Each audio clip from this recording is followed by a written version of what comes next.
Menteri. Terima kasih Tan Sri Yang di-Pertua. Pada akhir tahun 2023, jumlah hutang isi rumah secara agregatnya berjumlah 1.53 trilion ringgit. Sebahagian besar hutang isi rumah adalah digunakan untuk tujuan pengumpulan harta atau dengan izin wealth accumulation yang merangkumi pinjaman perumahan 60.5%, pembelian harta bukan kediaman 5.3% dan pembelian security 4.3%. Sementara itu, baki 29.9% pula adalah bagi tujuan perbelanjaan consumption dengan izin seperti pinjaman untuk pembelian kenderaan 13.2%, pembiayaan peribadi 12.6% dan kad kredit 3%. Kerajaan sedang akan risiko keberhutangan isi rumah yang tinggi. Oleh yang demikian, kerajaan melalui Bank Negara Malaysia telah mengambil pendekatan yang berhemat dan berhati-hati dalam menangani risiko keberhutangan isi rumah ini demi memastikan ia tidak menimbulkan kesan negatif kepada kestabilan sistem kewangan negara. Sebahagian daripada usaha yang berterusan untuk mengawal hutang isi rumah dan mengukuhkan daya tahan isi rumah termasuk pertama, melaksanakan dokumen dasar amalan pembiayaan bertanggungjawab atau Policy Document on Responsible Financing dengan izin sejak 2012 untuk memastikan individu meminjam mengikut kemampuan membayar balik pinjaman dalam tempoh yang ditetapkan untuk mengelakkan bebanan hutang yang berlebihan. Kedua, meningkatkan tahap celik kewangan rakyat menerusi jaringan pendidikan kewangan atau Financial Education Network dengan izin FAN agar pengguna perkhidmatan kewangan mempunyai keupayaan dan keyakinan untuk membuat keputusan kewangan yang baik. Ketiga, berkait rapat juga dengan isi tahap celik kewangan, menggalakkan isi rumah yang ingin membuat keputusan kewangan yang besar seperti pembelian rumah untuk mengikuti program pendidikan kewangan secara talian yang disediakan oleh Agensi Kaunseling dan Pengurusan Kredit AKPK. Selain itu, isi rumah yang mempunyai masalah pengurusan kewangan dan hutang digalakkan untuk mendapatkan nasihat dan perkhidmatan penyusunan semula hutang daripada pihak bank dan Agensi Kaunseling dan Pengurusan Kredit AKPK. Kerajaan juga sedar bahawa pendekatan yang lebih mampan perlu diambil bagi menangani tahap keberhutangan hutang isi rumah yang tinggi. Oleh yang demikian, kerajaan sedang melaksanakan reformasi dan perubahan struktur terhadap ekonomi domestik berteraskan kerangka ekonomi madani supaya daya saing dan prestasi ekonomi negara dapat dipertingkatkan. Melalui usaha ini, pendapatan serta kesejahteraan rakyat akan dapat dipertingkatkan, seterusnya membantu untuk mengurangkan peratusan hutang isi rumah. Terima kasih. Ustaz, silakan. Terima kasih Tan Sri Speaker, terima kasih Yang Berhormat Timbalan Menteri.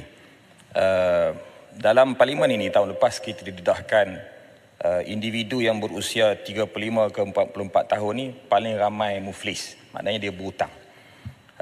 Dan puncanya lah kerana ada pinjaman peribadi dan juga pemberi pinjam wang yang berlesen dan wang pemberi pinjam yang tak berlesen dan juga pinjam individu. Ada dua aspek Tan Sri Ketua.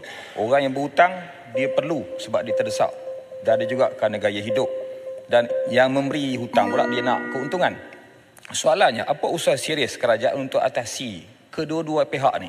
Atasi orang yang berhutang itu supaya dia pandai berbelanja, dan orang yang memberi pinjam itu supaya dia tidak hanya mengauk keuntungan semata-mata. Dan akhir soalan yang kedua, kalau kerajaan perkenalkan konsep rahmah dalam hal dagangan, setujukah Yang Berhormat kalau konsep rahmah juga perlu dalam pengurusan hutang negara, termasuk dengan individu-individu, mengkaji semula interest rate, memperkenalkan perjanjian yang saling tolong-menolong antara pemberi pinjam dengan penerima pinjaman. Terima kasih Tan Sri Ketua. Terima kasih Tan Sri Yang Ketua. Memang ada sebab kenapa mereka pergi minjam wang untuk sebab-sebab yang tertentu.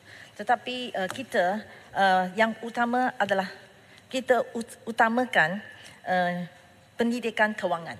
Bagaimana seseorang belia, terutama ni tadi Yang Berhormat ada sebut tentang rakyat yang muda, iaitu dari sebedia.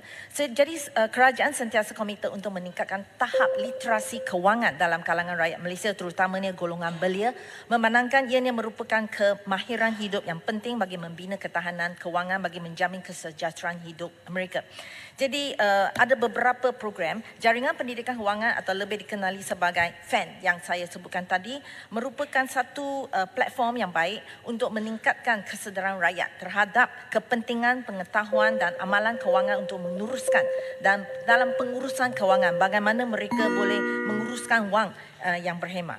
Dan juga untuk maklumat yang berhormat, antara tahun 21 hingga 23, FAN telah melaksanakan lebih daripada 600 inisiatif pendidikan kewangan dan telah berinteraksi melebihi 14 juta. Inisiatif ini merangkumi banyak peringkat umum dan tahap pendapatan serta memberi penekanan kepada golongan rentan terutamanya belia, kumpulan yang berpendapatan rendah dan perusahaan kecil dan sederhana. Jadi kita akan meneruskan program untuk membantu mereka dan terutamanya dalam AKPK yang saya sebutkan tu banyak usaha telah dilakukan dan sesiapa yang memerlukan dan perkhidmatan AKPK ini percuma. Jadi sesiapa yang memerlukan nasihat atau bagaimana mengatasi masalah kewangan boleh membuat sebegitu. Terima kasih. Sila Pasir Gudang. Terima kasih Tan Sri Speaker. Yang berhormat Timbalan Menteri, ini berkenaan isu hutang isi rumah yang tinggi. Soalan saya, adakah kerajaan bercadang untuk menolong isi rumah tersebut yang jumlahnya amat ramai seluruh negara dengan langkah pengeluaran KWSP secara bersasar? Terima kasih. Sila Menteri. Terima kasih Tan Sri Petua. Pada masa sekarang, sesiapa yang menghadapi masalah memulangkan hutang isi rumah ini, kami galakkan mereka tampil ke kita, terutamanya melalui AKPK untuk menyelesaikan atau financial restructure. Bagaimana mereka boleh mengatasi keadaan mereka, kewangan mereka, dan untuk kita akan cuba sedaya sebab setiap individu tu keadaannya berlainan. Jadi kita harap mereka akan tampil kepada kita, menyampaikan come to us dan kami akan memberikan nasihat yang sewajarnya untuk mereka mengeluarkan duit daripada KWSP pada masa ini tidak dalam pencarian kita. Terima kasih. Baik, Berhormat, sekarang tamatlah sesi untuk waktu pertanyaan bagi jawab lisan.